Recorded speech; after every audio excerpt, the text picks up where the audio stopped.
आइए दोस्तों 91 क्वेश्चन देखते हैं। केंद्र सरकार निम्नलिखित कथनों पर विचार कीजिए।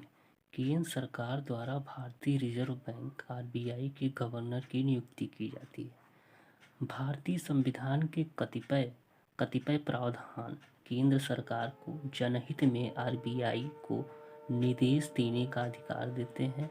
और तीसरा इसमें स्टेटमेंट दिया है, आरबीआई का गवर्नर अपना अधिकार जो पावर है आरबीआई अधिनियम से प्राप्त करता है। अब ये यूपीएससी का क्वेश्चन है, देखिए इसको कैसे सॉल्व करते हैं। पहला स्टेटमेंट दिया है, केंद्र सरकार द्वारा भारतीय रिजर्व बैंक के गवर्नर की नियुक्ति की जाती है, ये तो एब्सोल्युटली सही है।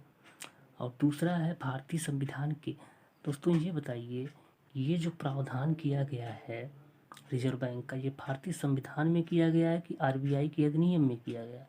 आरबीआई के अधिनियम में किया है, ना कि लोग यहाँ पे सभी लोग यहाँ पे बी के साथ जा रहे थे, लेकिन बी इसमें गलत, क्योंकि भारतीय संविधान में आरबीआई के प्रोविज़न का बात नहीं किया गया, इसमें बात किया गया आरबीआई के एक्ट में 1949 का जो एक्ट है उसमें बात किया गया, और उसी से आरबीआई जो है अपना मतलब कि अपना अधिकार पाता है, अपना मतलब कि वो जो उसको शक्तियाँ दिए गए हैं, पावर दिया गया है, वो उसी से प्राप्त करता है।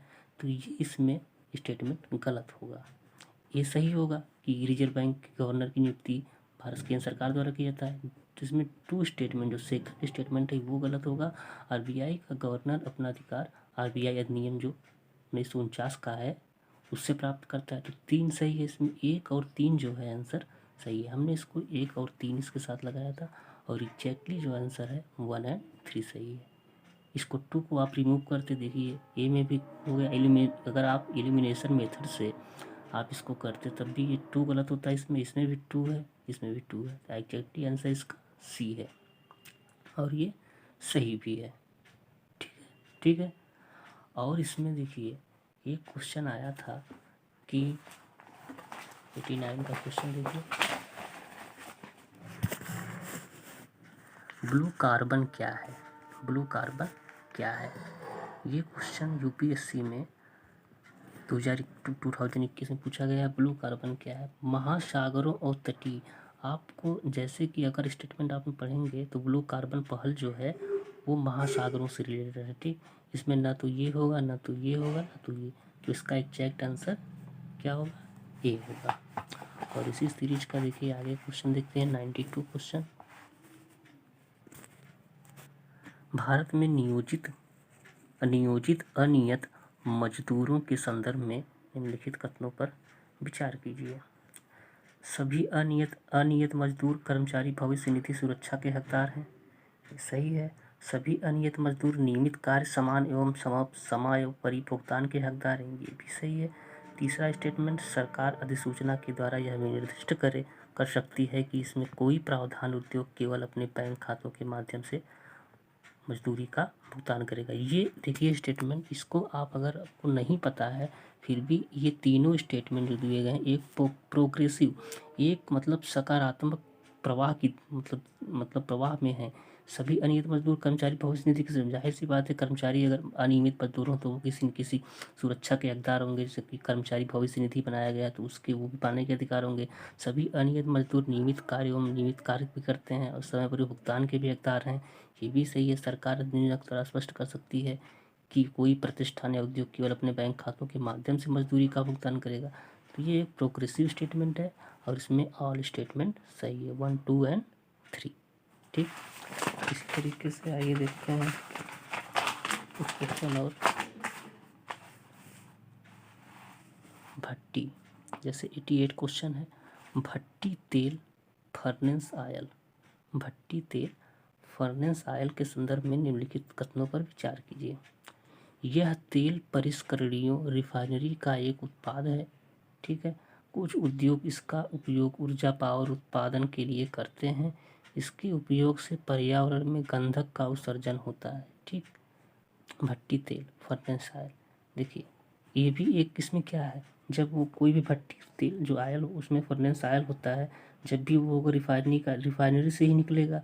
कुछ उद्योग इसका उपयोग उत्पादन के लिए पावर ऊर्जा उत्पादन के लिए करते हैं, ये भी सही है। इसका उपयोग पर्यावरण में गंधक, जब भी इस तरीके के तेल गंधक के उत्सर्जन से होता है, का उत्सर्जन होता है तो जाहिर सी बात है इससे गंधक कुछ न कुछ होंगे भट्टी तेल से। तो इसमें क्या होगा 1 and 2 and 3, एब्सोल्युटली राइट। और इसी तरीके से देखिए 85 क्वेश्चन है, भारत में अंतिम उधारदाता, ठीक है, लेंडर ऑफ लास्ट रिसोर्ट, ठीक है, लेंडर ऑफ लास्ट के रूप में केंद्रीय बैंकों के कार्य में सामान्यतः निम्नलिखित में से क्या सम्मिलित है।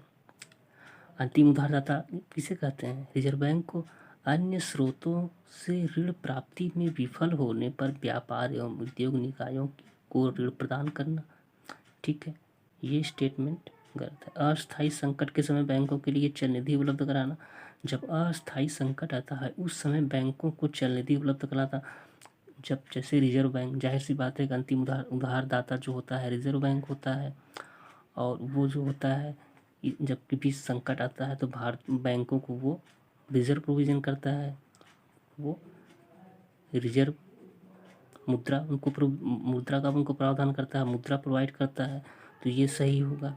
बजटीय घाटे के वित्तीयन के लिए सरकारों को ऋण देना, और वो सरकारों को, जाहिर सी बात जब आप पढ़ते होंगे सरकार को जब पैसे की कमी पड़ती है तो रिजर्व बैंक के पास हो जाता है, तो रिजर्व बैंक भी उस समय उसको ऋण देता है। तो 2 and 3 एब्सोल्युटली सर राइट हैं। और इसमें 3 स्टेटमेंट दिए नहीं हैं, इस विकल्प में देखिए 1 2 3 दिया नहीं है, तो आप इसको एलिमिनेशन मेथड से भी इसको काट सकते हैं। और 2 और 3 जो है प्रोग्रेसिव में है, इसका आंसर भी ये क्या होगा 85 का आंसर सी होगा, हमने इसमें सी लगाया था और ये एग्जैक्टली सही भी है। 86 देखिए, निम्नलिखित में से किसके अंगीकरण को प्रोत्साहित करने के लिए R2 व्यवहार संहिता, R2 कोड ऑफ प्रैक्टिसेस जो है साधन उपलब्ध कराती है। ये करंट का क्वेश्चन है, प्रोविजन में किया गया, कौन सा ऐसा है? तो इसमें जो है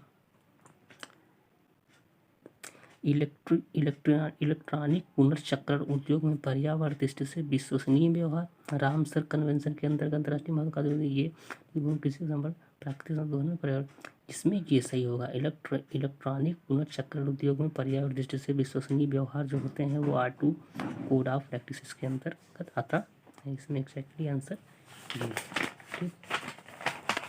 देखिए कुछ क्वेश्चन,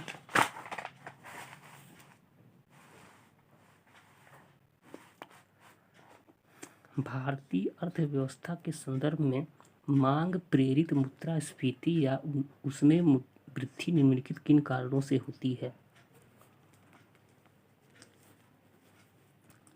क्वेश्चन अच्छे से पढ़िए। भारतीय अर्थव्यवस्था के संदर्भ में मांग प्रेरित मुद्रास्फीति या उसमें वृद्धि निम्नलिखित किस कारणों से होती है? विस्तार कार्य नीति, ऐसी बातें होगा। मांग प्रेरित मुद्रास्फीति जब विस्तार करेंगे तो होगा। राजकोषीय प्रोत्साहन से भी होगा। और मुद्रास्फीति सूचकांक मजदूरी, इन्फ्लेशन इंडेक्सिंग, बिजनेस, उच्च क्रय शक्ति, बढ़ती ब्याज दर।